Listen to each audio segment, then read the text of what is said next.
Hello and welcome to this next reading. This is a continuation of the collective reading from the Sagittarius perspective. So, in the collective, we were talking about utilizing the emotional body to steer the construct. And I had to re record this reading because I forgot to put my Do Not Disturb on, and I wound up getting a phone call in the middle of it, ironically from a Sagittarius. So, that's really funny. But there may be something about that in terms of potentially needing to put on the Do Not Disturb or something for a moment so that you can focus on whatever it is that's coming up next. So I have three cards out here on the table. They're telling me the goal, whatever it is that you need to negotiate with, the advice for moving forward, and then what the universe thinks your superpower is or wants to remind you your superpower is, which is the Empress. And this is coming up with the energy of magnetism, fertility. I'm thinking about pollinator plants. It's reminding me of a friend that I was having a conversation with recently where we were talking about feng shui and we realized that their money corner, which happened to be outside, was a bit barren. Or no, excuse me, not their money corner, their love corner, love, romance. So, and this person has also had a dry spell romantically as well. So the conversation has been about maybe integrating as many pollinators, fountains, anything that we can put in this little love area to kind of produce a more magnetic energy. And that's what I'm thinking about when I see the Empress here, right? So it's like it wants to remind you of your magnetic energy, that you're a really powerful pollinator. But the other energy that I'm getting off of this is I always think of that Shaka Khan song, I'm Every Woman, It's All in Me, when I see the Empress, right? That it's like she's a very versatile, almost like an actress, right? Where actresses can play many different roles and become many different people, especially the best of them. And what's coming up for you here, the goal is the lovers. And this can talk about love, right? So I was talking about the love corner and romance and pollination and all of that. But what the lovers always talks to me about beyond romance is timeline merger, like a divinely ordained timeline merger, right? Where two people, two things, two whatevers are brought together and those two timelines become one. And you can think of it, in terms of romance. If somebody comes in that's like a big romance in your life, your entire timeline changes, right? Your entire algorithm, your routine, the way you dress, the way you act, the way you talk, everything changes because of that. So the goal is the timeline merger, merging with something that again is divinely ordained that you would want to move towards, right? You would feel a magnetic attraction towards it. The superpower that the universe wants to remind you of is your magnetism, but also again your versatility, right? The ability to change roles. And what it is that we need to negotiate with here is the Seven of Wands. And what this is talking to me about is a degree of resistance in terms of going into whatever this next thing is, because there might be a role that you need to retire, right? This is a theme that's coming up, but I'm seeing it in terms of um, an old mindset versus a new mindset. Like I said, it's like if she's the penultimate actress, right? It's like maybe one role that she's doing is so immersive that for the time being she can only focus on that role. But she has another role coming up, a really big role that's also going to require like a fully immersive, what did they call that? Like method acting kind of thing, right? So I would imagine if I was in like a deep method acting, I wouldn't want to take on another role because I could only play that one character, right? So there's something about recognizing that, excuse me, there's a character that needs to be retired here in order to fully integrate with this new timeline. And one of the analogies that was coming up was the idea of people that win the lottery, right? Where it's like, it seems like there's a lot of people that win the lottery and then they quickly go back to poverty like shortly thereafter. And one thought that I was having about it was that maybe what happens is a lot of people, when they win the lottery, it's like they don't change their algorithm, right? So, yes, they have more money and all of those things, but they still live in the same town, but a bigger house. They still hang out with the same people. They still eat the same food, but maybe more of it, right? It's like nothing really changes in terms of taste or lifestyle or circumstance beyond the fact that they have more money. And, you know, sometimes, I mean, talk to people in Hollywood, you can be making 20 million a picture, but it adds up quick, right? Because you got the mansion and the hair and makeup and the private jets around the world. And before you know it, you're 20 million paycheck to paycheck, right? So it's like, there's something about that here where it's like, in order to successfully transition, right, to win your proverbial lottery and make it stick, what you have to do is basically like kind of full force um, restructure your algorithm to fit around this new thing so that it makes sense. So it's like, if what you're thinking is still very future focused of, you know, my goal is to live like this and to have this be my daily routine, perhaps doing some exercises where you live as if you are that. Sorry, my cat wants to be full center.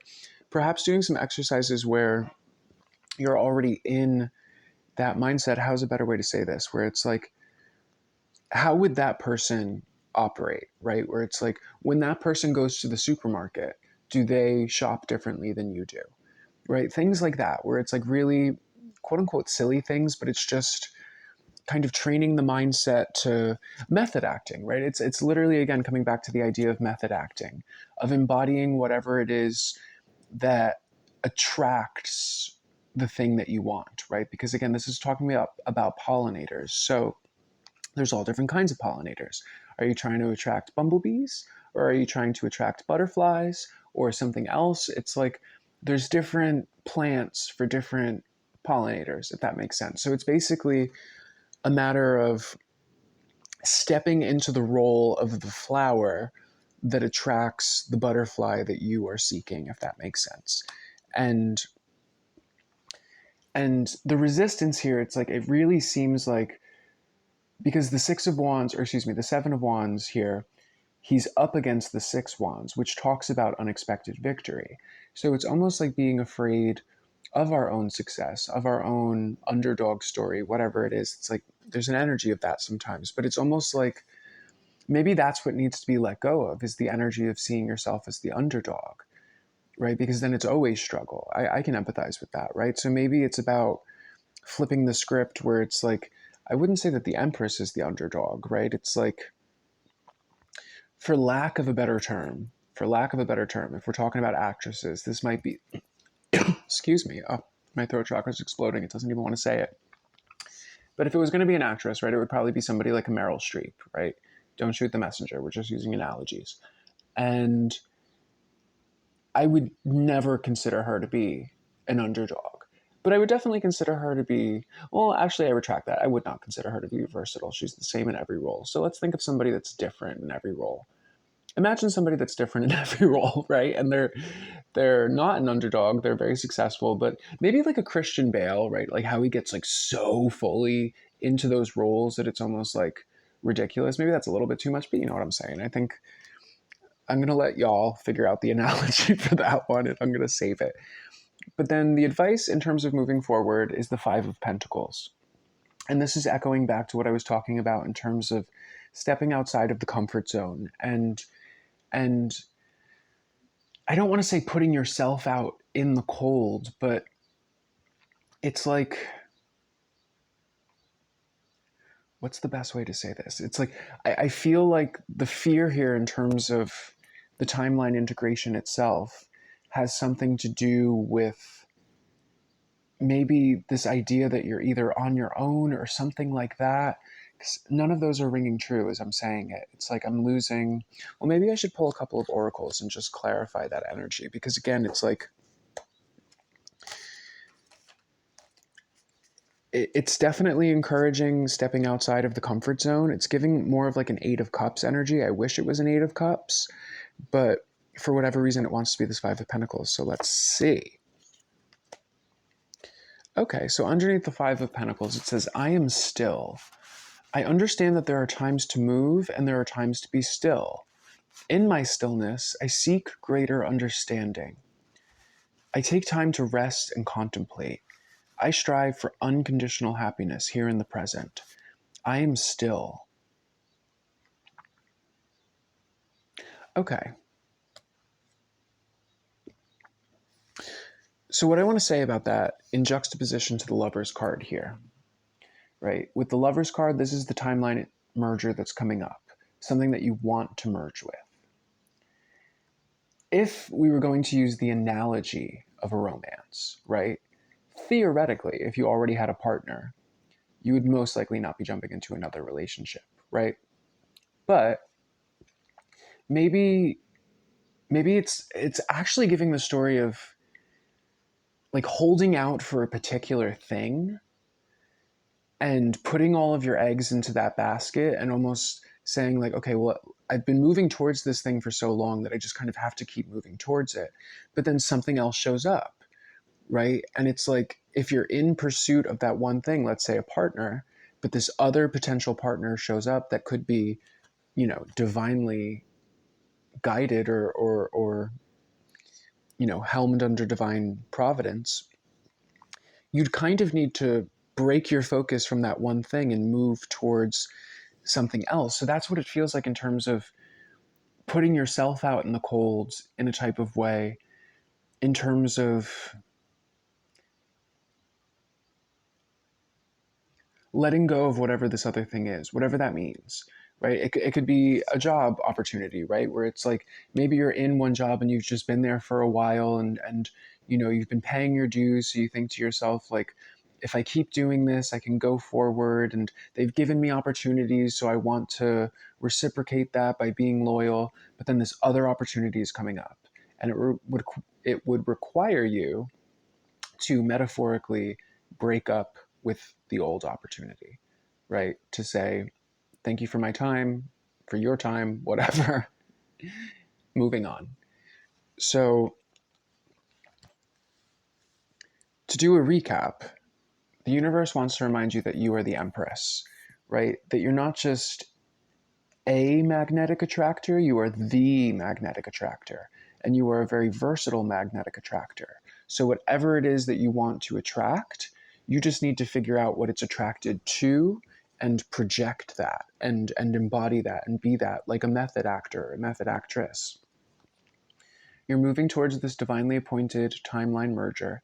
I would imagine that it's something that you can already see, but you might be cognizant of the fact that you have to walk away from something else in order to fully move towards that, right? If we're talking about the lottery thing, if you really want to step into abundance mindset, then you have to break up with the poverty mindset. If it's a new job, then you have to leave the old job, whatever it may be.